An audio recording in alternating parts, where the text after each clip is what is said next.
Comme chaque mois, nous décryptons l'actualité avec un grand professionnel de l'immobilier qui nous donne les clés de lisibilité. Bonjour Charles Marinakis. Bonjour Sylvain. Vous êtes le patron de Century 21, on est très heureux de vous accueillir. On va parler des prix de l'immobilier dans ce 65e numéro. Et nous avons une tradition, mon cher Charles. Comme chaque mois, la première question vous est posée par Christine Lejoux. Bonjour Monsieur Marinakis. Bonjour Christine. Donc, en tout début janvier, vous préveniez qu'après un recul de 4 à 5% des prix des logements anciens ces 2 dernières années, en raison de la crise immobilière, eh bien, la baisse des prix, a priori, ce serait déjà terminé en 2025.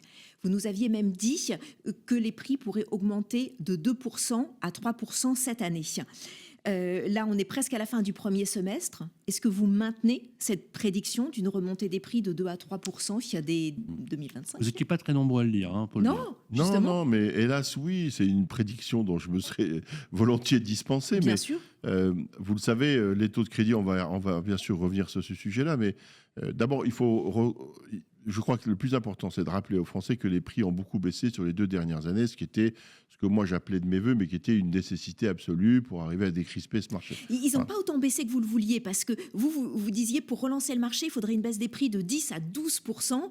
Et en fait, finalement, dans les statistiques que Century 21 nous a données en début d'année, on est plus sur des baisses de 4 à 5%. Oui, sur une année. Mais si vous prenez, en fait, versus le premier trimestre 2022, ça va avoir baissé entre 8 et 12%, quand si même. vous voulez. Voilà. D'accord. Vous prenez le cas de Paris, un bon exemple, on est à moins 10 sur Paris, si vous voulez. En 2 ans. Actuellement, Ouais. en 2 ans. Okay. Donc les prix ont vraiment bien baissé en 2 ans. Parce qu'en fait, le temps passe vite. Et on a oublié aujourd'hui que notre zone de repère, c'est pas l'année dernière, c'est les 2 dernières années. En fait, le marché a commencé à se crisper à la fin du premier trimestre 2022, avec l'inflation qui a commencé à galoper. Elle a entraîné avec elle, si vous voulez, les taux d'intérêt. Voilà. Et le marché a commencé à se crisper à ce moment-là.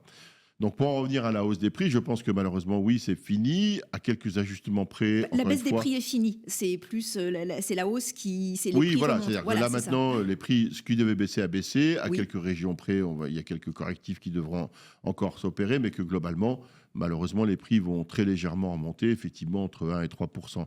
Il ne faudrait pas qu'ils aillent au-delà de ça, parce que ça gommerait, si vous voulez, l'économie et le pouvoir d'achat que les Français ont récupéré par la baisse des taux. Donc, si jamais ce pouvoir d'achat était de nouveau aspiré par les vendeurs, on reviendrait à une situation de blocage.